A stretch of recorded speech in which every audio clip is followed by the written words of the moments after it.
Galactic Transit Hub. 17 was old. Very old. It had been floating in the darkness of space for 300 years, and every single year had left its mark on the station. The walls were stained with rust. The air smelled wrong, like metal and old sweat mixed together. The lights flickered in some hallways so badly that residents had learned to walk in the dark. The station was home to 40,000 beings from 12 different species. They lived there, worked there, raised families there. Most of them had never known anything else. Their parents had lived on the station, and their grandparents too. Hub 17 was all they had. Vrix was the station administrator. He was tall and thin, with a hard shell covering his body and 6 arms that moved constantly when he was nervous. Lately, he was always nervous. He knew things the residents did not know. He knew the station was dying. Every month, Vrix sent reports to the Galactic Council asking for repairs. The atmospheric recyclers were failing. The water filtration system was so old that the water came out yellow. The docking clamps broke down regularly, which meant ships sometimes crashed into the station when they tried to land. The gravity plating in Sector 9 had been broken for 2 years. People there had to float through the corridors like fish. The council always sent the same reply. No funds available. Please resubmit next quarter. Vrix had sent 847 repair requests over the past 10 years. Every single one had been denied. He was sitting in his office, staring at rejection notice 848, when his assistant knocked on the door. Administrator, a ship is requesting emergency docking. One of their thrusters is damaged. Vrix rubbed his eyes with 2 of his hands. What species? Human. Vrix had heard of humans. They were new to the galaxy, having discovered faster-than-light travel only 40 years ago. Most species looked down on them. They were young, inexperienced, and came from a small planet in an unremarkable corner of the galaxy. But Vrix had also heard that humans were hard-working and honest, which was more than he could say for most species on the council. Let them dock, he said. Bay 4. The clamps there still work most of the time. The human ship was called the Morning Star. It was a freight vessel, not very large, with scorch marks on its hull and a thruster array that sparked and smoked as it limped into the docking bay. Vrix went down to meet the crew personally.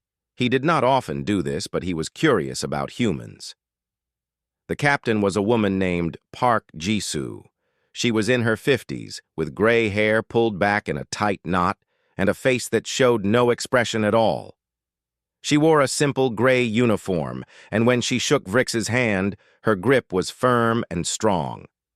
"Thank you for letting us dock," she said. "We had an accident near the asteroid belt. One of our thrusters exploded. We need a day or 2 to fix it." "Of course," Vrix said. "We do not have many repair facilities, but you are welcome to use what we have." Behind the captain stood her crew. There was a young man named Han Do-yun, who Jisoo introduced as the ship's engineer. He was perhaps 25 years old, with messy black hair and eyes that moved constantly, looking at everything around him. Even as Vrix spoke, Do-yun was staring at the walls, the ceiling, the floor. He was frowning. There was also Bayek Yuna, the security officer and second in command. She was thin but muscular, with short hair and a scar on her chin. She stood slightly behind Jisoo, watching Vrix carefully, like she was trying to decide if he was dangerous. And there was Kwon Ji-hye, the medical officer. She was young and cheerful, with a warm smile that seemed out of place on this gloomy station. Vrix led them through the corridors toward the quarters they could use. As they walked, he noticed Do-yun falling behind. The young engineer was stopping every few meters to look at something. A crack in the wall, a flickering light, a pipe that was leaking brown water onto the floor. "Is something wrong?" Vrix asked. Do-hyun opened his mouth to speak, but Jisoo cut him off. "Nothing," she said. "He is just curious. Engineers are like that." Vrix nodded, but he felt uncomfortable. He knew what Do-hyun was seeing. He was seeing a station that was falling apart. That night, Vrix made a decision. He went to find Captain Jisoo in her quarters. She was sitting at a small table drinking tea and reading reports on a data pad. "Captain Park," he said, "I have a request, a business proposal." Jisoo put down her tea. "I am listening." "Our station has some minor problems, small things. 3 atmospheric filters need to be replaced. 2 coolant lines have small holes that need patching, and the lighting array in Docking Bay 4 needs rewiring." Vrix paused. "I know humans are good with their hands, good at fixing things. If your engineer could do these repairs while you wait for your thruster parts, I would be grateful. I can offer fuel credits in exchange." Jisoo considered this for a moment. "How much fuel credit?" Vrix named a number. It was not very much, but it was all he could afford. To his surprise, Jisoo smiled. It was a small smile, barely visible, but it was there. "We will take a look," she said. After Vrix left, Do-hyun came into the captain's quarters. His face was pale and his hands were shaking slightly. "Captain," he said, "this station is not okay. It is not just 3 filters and some wiring. The whole structure is compromised. I checked the public maintenance logs. The life support system is running on backup power. The backup is also failing. The hull has microfractures in 17 different sections. The water is contaminated with heavy metals. The medical bay has equipment from 200 years ago." Jisoo listened quietly. "Captain," Do-hyun continued, his voice getting faster, "if something goes wrong here, if there is a fire or a power failure or a hull breach, 40,000 people will die, and something will go wrong. It is only a matter of time." Jisoo was silent for a long moment. Then she stood up and walked to the window. Outside, she could see the stars, cold and distant. "Can we fix it?" she asked. "Us? No, not alone." Do-hyun paused. "But I know who can." He pulled out his data pad and began typing. His fingers moved fast, pulling up schematics, structural reports, system diagnostics, everything he had gathered while walking through the station. "What are you doing?" Jisoo asked. "Calling home," Do-hyun said. He finished his report and attached every file he had collected. Then he wrote a single message at the top. "Found a project. Sending schematics. It is bad." He pressed send. The message flew through space at faster-than-light speeds, bouncing through relay stations and communication networks until it reached a small blue planet on the edge of the galaxy. Earth received the message at 3:47 a.m., and Earth began to wake up. The message arrived at the headquarters of the Global Engineering Corps in Seoul at exactly 3:47 a.m. The building was mostly dark at that hour. Only a few lights glowed in the upper floors where the night shift workers monitored construction projects across the solar system. Director Choi Min-ji was not supposed to be awake. She was supposed to be at home, sleeping in her bed like a normal person. But Min-ji had not been a normal person for 30 years. She was the head of the largest construction organization in human history, and she had learned long ago that problems did not wait for convenient hours. Tonight, she was reviewing plans for a new water treatment facility on Luna Colony. The colony had been growing faster than expected, and the current systems could not keep up. It was a difficult problem, but not an urgent one. She had been about to go home when her computer made a soft sound. New message. Priority flagged. Min-ji opened it and saw it was from a ship called the Morning Star, currently docked at a galactic transit hub far from human space. The sender was a young engineer named Han Do-hyun. She did not know him personally, but his file said he had graduated at the top of his class from the Busan Technical Institute. She opened the attached files and began to read. 5 minutes later, she was on her feet. The schematics showed a space station that should not exist. By every engineering standard Min-ji knew, Hub 17 should have collapsed years ago. The structural beams had degraded to 31% integrity. The life support system was held together with patches and prayers. The water filtration had failed so completely that the residents were essentially drinking poison.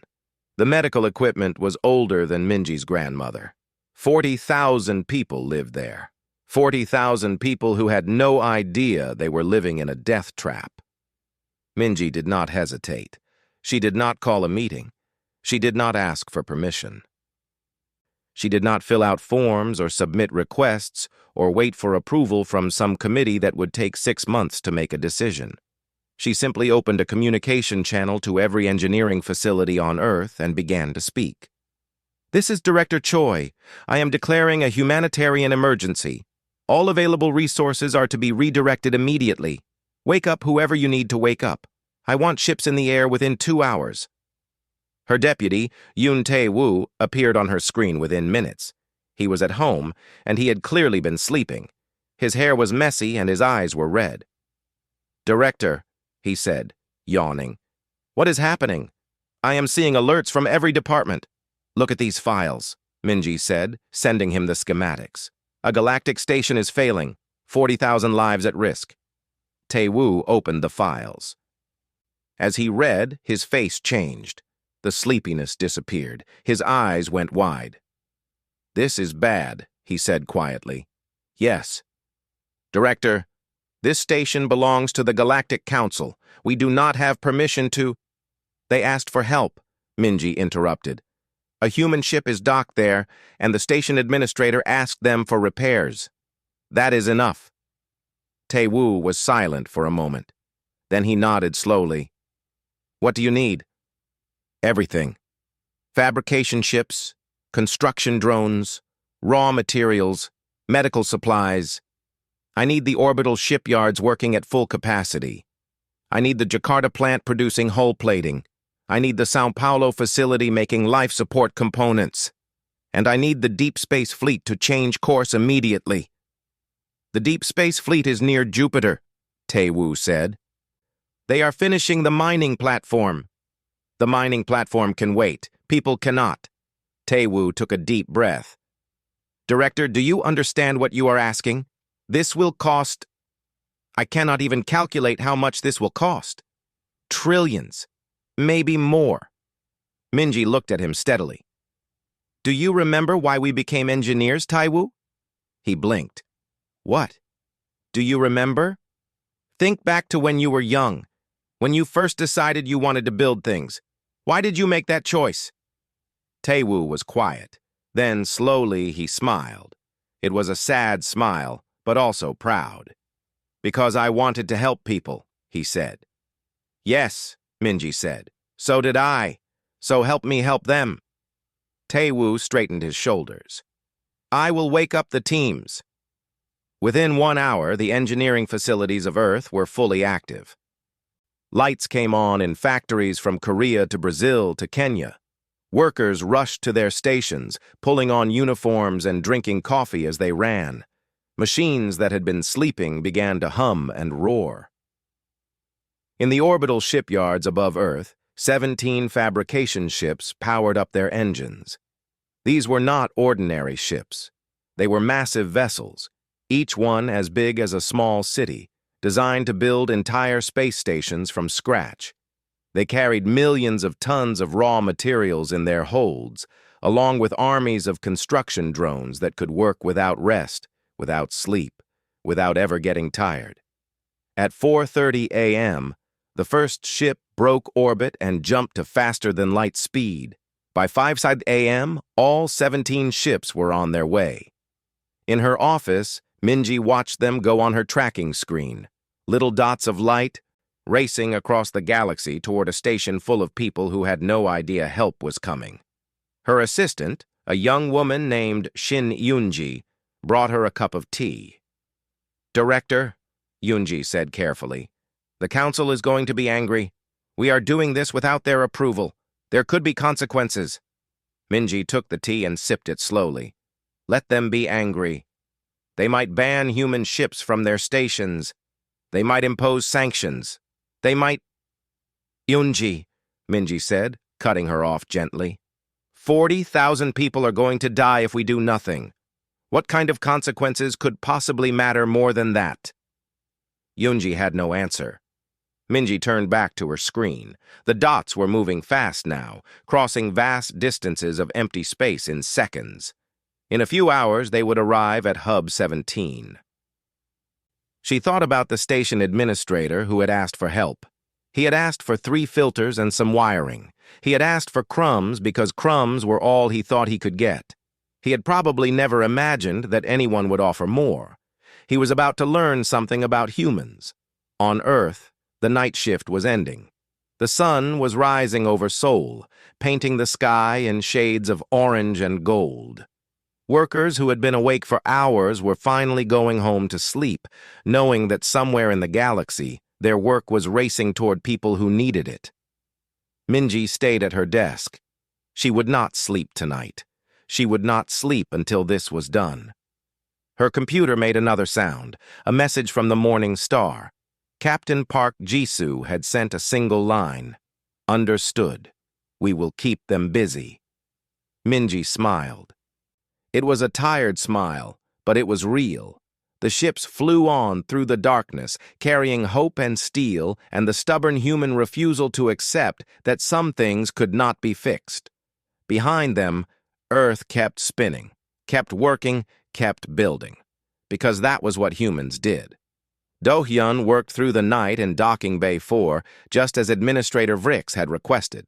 He replaced the lighting array piece by piece, taking his time, making sure every wire was perfect.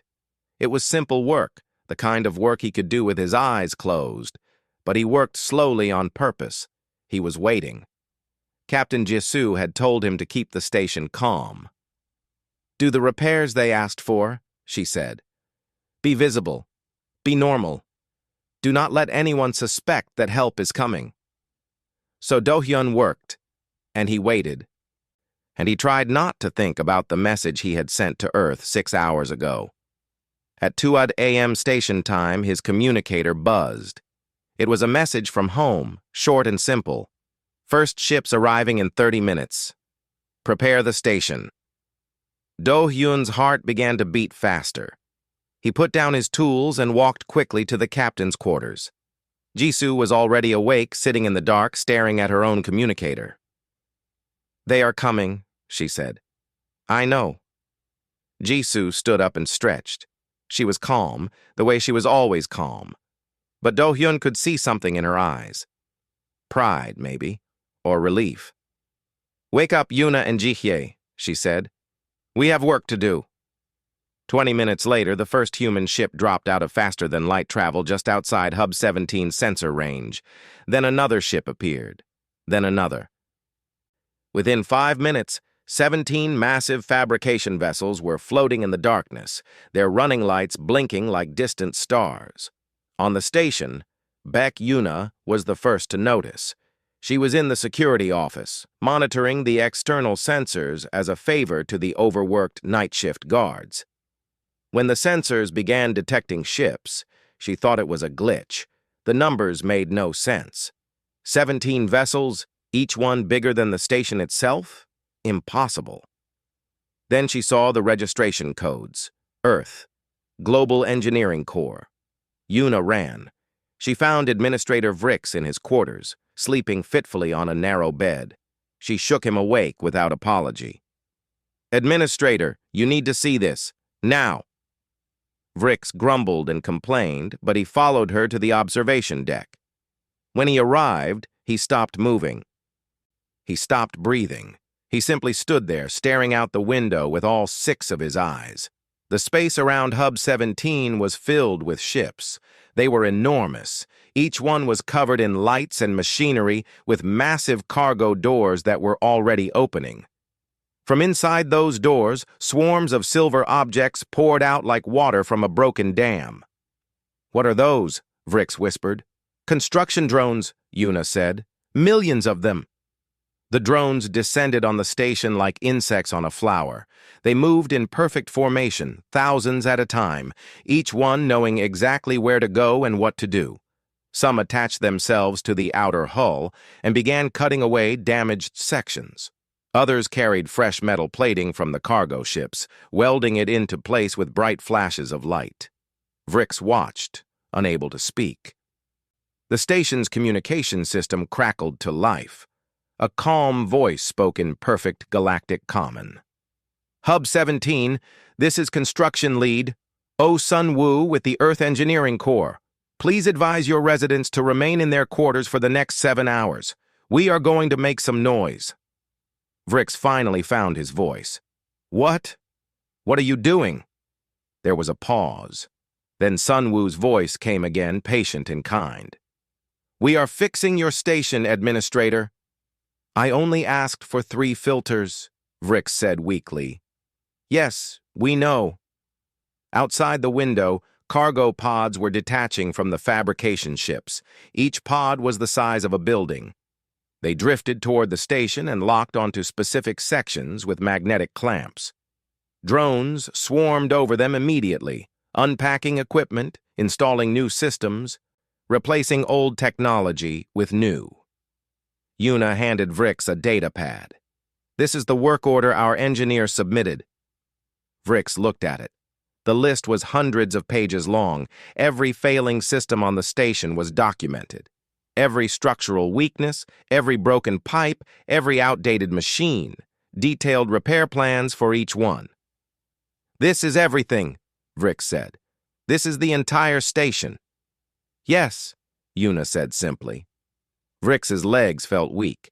He sat down heavily on a bench, still clutching the data pad. How? He asked. How is this possible? The cost alone would be... I cannot even imagine. Why would they do this? Yuna did not answer. She did not know how to explain it in words. Outside, the work continued. In Sector 9, where the gravity plating had been broken for 2 years, drones removed the old equipment and installed new generators. One by one, the floating objects in the corridors began to drift down to the floor. Residents who had learned to swim through the air found themselves standing on solid ground for the first time in years. In the medical bay, a team of human workers in white suits arrived through an emergency airlock.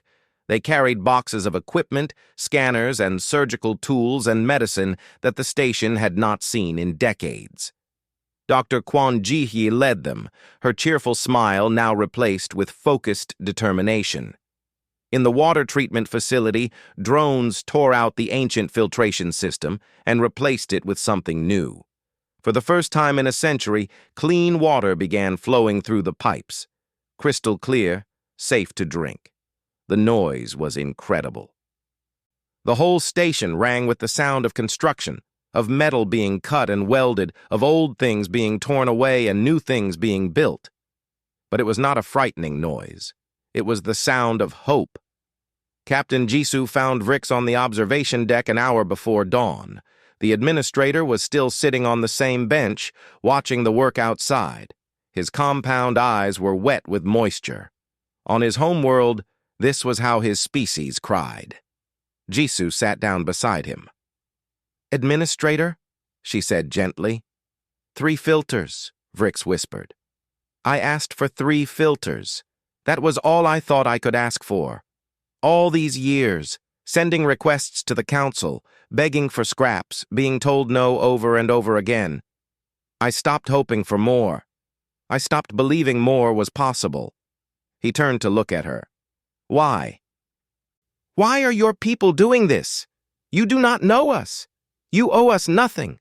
The council certainly will not pay you, so why? Jisoo was quiet for a moment.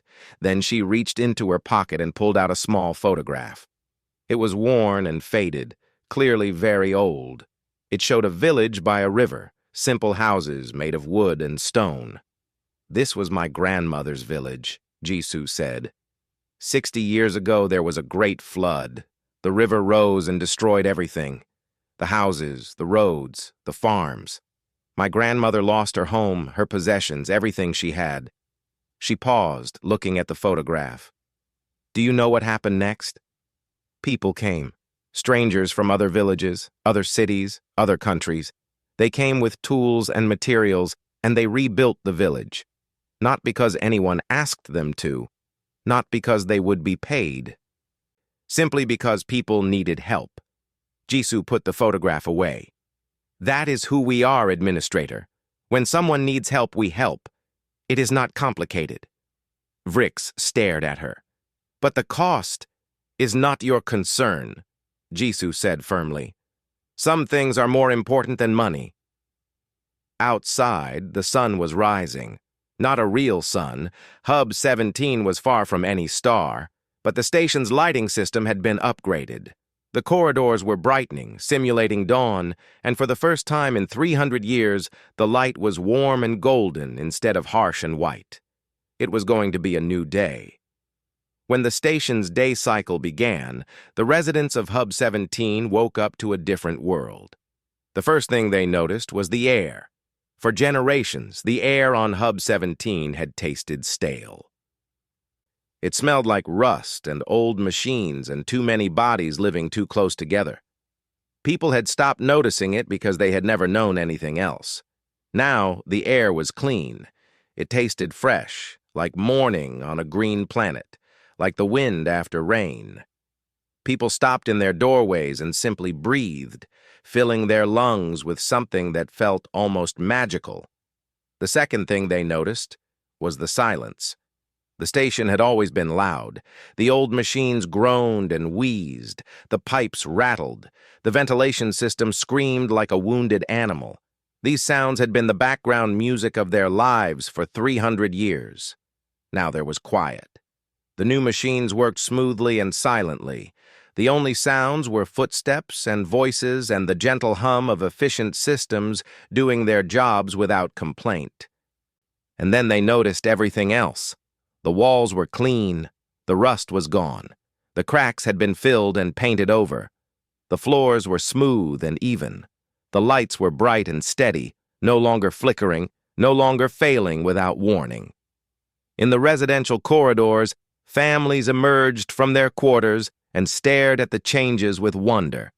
Children ran through the hallways laughing, marveling at walls they could touch without getting rust on their fingers. Elderly residents who had spent their whole lives on this dying station sat down and wept with joy. In Sector 9, where the gravity had been broken for 2 years, people walked normally for the first time in living memory. Old woman named Ta'ala, who had been born on the station 70 years ago, took her first steps on solid ground since she was 68. She fell twice, her legs unused to the sensation of weight, but she was smiling so broadly that no one thought to pity her.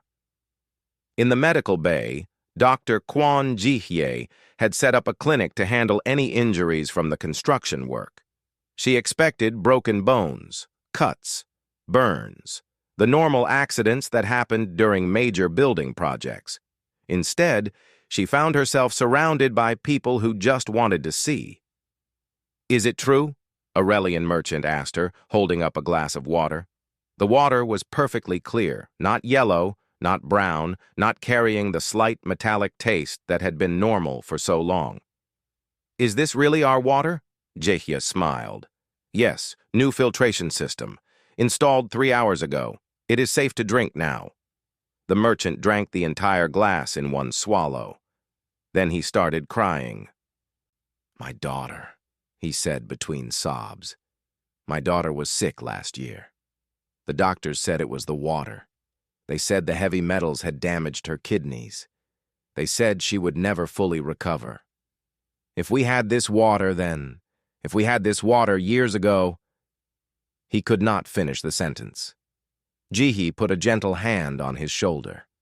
"Bring your daughter to the clinic tomorrow. We have new equipment now. Modern scanners, modern medicine. Let us take another look at her kidneys." The merchant looked at her with desperate hope. "You think she can be healed?" "I think we should try." In the main concourse, Administrator Vrix walked through the crowds in a daze. Everywhere he went, people stopped him. They shook his hands. They thanked him. They asked him how he had done this, how he had convinced someone to finally fix the station after all these years of neglect. Vrix did not know what to say. He had not done anything. He had asked for 3 filters and some wiring. The humans had done the rest. He found Captain Jisoo in Docking Bay 4, where everything had begun. Her engineer, Do-hyun, was there too, putting the finishing touches on the lighting array, the original job, the only repair Vrix had actually requested. "This seems silly now," Do-hyun said, tightening the last bolt. "Fixing one lighting array while my colleagues rebuilt the entire station." "It is not silly," Jisoo said. "You finish what you start. That is the rule." Vrix approached them slowly. He felt small in their presence, not physically. He was taller than both of them, but in some other way he could not describe. "Captain Park," he said, "I do not have words. In all my years, I have never seen anything like this. I have never imagined anything like this was possible." Jisoo turned to face him.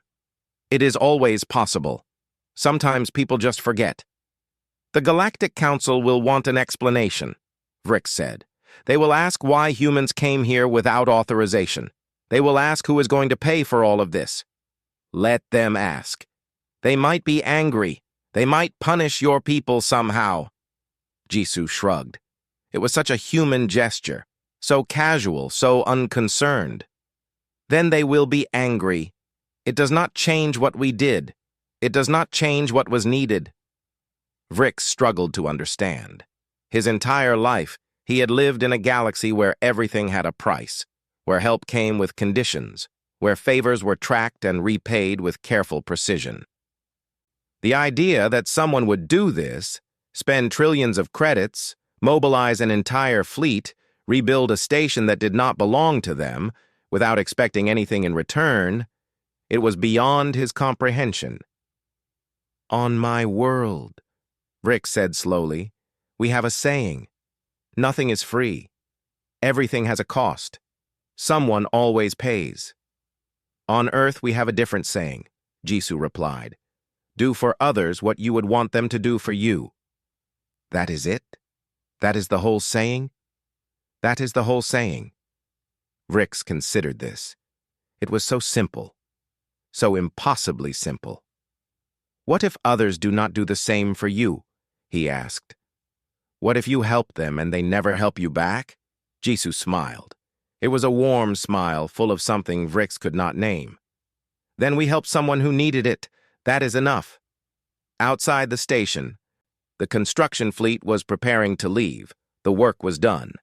The drones were returning to their ships, folding themselves into neat rows in the cargo holds. The fabrication vessels were powering up their engines, ready to jump back to their previous tasks, their previous projects, as if they had not just performed a miracle. Construction lead. Oh Sunwoo sent a final message to the station. "Hub 17, this is the Earth Engineering Corps. All repairs are complete. Your station is now operating at 100% efficiency. New medical facilities have been installed in Sector 3. A school has been built in Sector 7. Recreational gardens have been planted in Sector 12. Please contact us if you need anything else." There was a pause. Then Sunwoo added, almost as an afterthought, "The bill is 0. Payment is not required. Have a good day." The ships jumped away one by one, disappearing into the stars. And Hub 17, ancient and tired and dying for so long, began its new life. In the residential corridors, children played under lights that did not flicker. Families drank water that was clean. Old people breathed air that smelled like hope. And somewhere in his office, Administrator Vrix sat alone with his thoughts, trying to understand a species that did miracles for free. 3 weeks after the rebuilding of Hub 17, a report arrived at the Galactic Council headquarters. The Council was the governing body of the galaxy. It had existed for 12,000 years, managing trade routes and territorial disputes and the endless bureaucracy of a civilization spanning millions of worlds. The Council members were old, powerful, and very certain that they understood how the galaxy worked. They did not understand humans. The report came from Administrator Vrix of Hub 17. It was detailed, thorough, and completely unbelievable. The Council members read it once, then again, then a third time, searching for the mistake, the lie, the hidden catch. The station had been completely rebuilt. Life support efficiency had improved by 340%. Structural integrity was at 100%. The docking systems now operated with 0 failures. A new medical wing had been added. The residential quarters had been expanded. Recreational facilities had been installed. An educational center had been built. The water was clean. The air was fresh. The lights worked. Estimated value of repairs, 1.2 trillion galactic credits. Payment received from Earth, 0. Invoice submitted to Hub. 17, none. Council member Thros read the report 7 times. Thros was old, even by council standards. He had served for 600 years.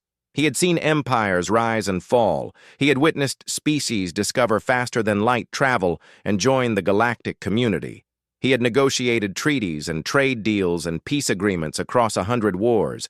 He had never seen anything like this. Thros summoned the human ambassador to chambers. Her name was Lim Soyun. She was in her 60s with silver hair and a calm face that revealed nothing. She wore simple clothes, no jewelry, no signs of rank or wealth. She walked into the council chamber like she belonged there, which annoyed Thros greatly. "Ambassador Lim," Thros said, his voice echoing in the vast chamber. "I have received a report from Hub 17. A very interesting report." Soyon bowed her head slightly. "I am aware of the report, council member." "Then you know what I am going to ask. Your people spent a fortune rebuilding a station that belongs to this council. You did this without authorization, without contract, without any guarantee of compensation, without even asking permission." Thros leaned forward. "Explain." Soyon was quiet for a moment. When she spoke, her voice was steady. "Administrator Vrix asked a human ship for assistance with minor repairs. Our engineer assessed the situation and determined that the station was unsafe. 40,000 lives were at risk. We fixed it. You fixed an entire orbital station overnight. We work quickly when lives are at stake." Thros made a sound that might have been a laugh. "Ambassador, nothing in the galaxy is free. Your people spent over 1 trillion credits. Someone must pay. What do you want?" "We want nothing." "Impossible. Everyone wants something." Soyon met his gaze without flinching. "Council member, with respect, you are wrong. We do not want payment. We do not want favors. We do not want special treatment or trade agreements or political influence. We want 40,000 people to live safely. That is all." The chamber fell silent. Thros stared at her. He had interrogated criminals, negotiated with warlords, debated with philosophers who had lived for 10,000 years. He knew how to read people. He knew how to find the hidden motive, the secret agenda, the lie beneath the truth. He could not find it in Soyon's eyes. "I do not understand your species," Thros said finally. "In 600 years I have never seen a people behave like this. You are young. You are small. You have been part of the galactic community for less than a single generation, and yet you do things that make no sense. You spend fortunes to help strangers. You give without taking. You act as if we care," Soyon said. Thros was silent. "Council member, may I speak freely?" Thros waved a hand. "You seem to do so anyway. Humans have been watching this council for 40 years. We have seen how it works. We have seen the endless forms and applications and requests. We have seen stations like Hub 17 submit repair requests for decades, only to be told that funds are not available. We have seen people suffer and die because of bureaucracy." Soyon's voice hardened slightly. "On Earth, we have a saying. The best time to help someone was yesterday. The second best time is today. We do not believe in waiting. We do not believe in forms and committees and approval processes when lives are at stake. When we see a problem, we fix it. When we see someone who needs help, we help them. Even if it costs 1 trillion credits, money can be replaced. Lives cannot." Thros leaned back in his chair. He was old, so old, and suddenly he felt every year of his age. "Ambassador Lim," he said slowly, I have lived for 6 centuries. I have seen countless species join this community. Some were warriors, some were traders, some were scientists, artists, philosophers. But in all my years, I have never met a species like yours. He paused. You are either the most foolish people in the galaxy or the most... He trailed off, searching for the right word. Human, Soyon offered. Thros considered this for a long moment. Then, for the first time in years, he smiled. Yes, he said, I suppose that is the word. The meeting ended shortly after. Soyon bowed and left the chamber. As she walked through the corridors of the council building, she passed diplomats and officials from 100 different species. Some of them looked at her with confusion. Some looked at her with suspicion. A few looked at her with something that might have been envy. She ignored them all. Her communicator buzzed. A message from Earth from Director Choi Minji. It read, Another station has reached out. They saw what we did at Hub 17. They are asking if we can help with their water systems, sending details. Soyon smiled. It was a tired smile, but also proud. She typed a reply, Send the ships. Then she put away her communicator and kept walking. Behind her, the council continued its endless debates. Forms were filled out. Requests were submitted. Committees met to discuss meetings about discussions. But somewhere in the galaxy, human ships were already moving. Construction drones were being loaded into cargo holds. Engineers were reviewing schematics. Workers were saying goodbye to their families, knowing they might be gone for weeks, knowing they would miss birthdays and anniversaries and quiet evenings at home.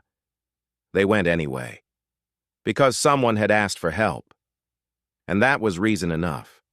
In a small galaxy full of ancient civilizations and powerful empires, a young species from a tiny blue planet was teaching the universe something it had forgotten long ago.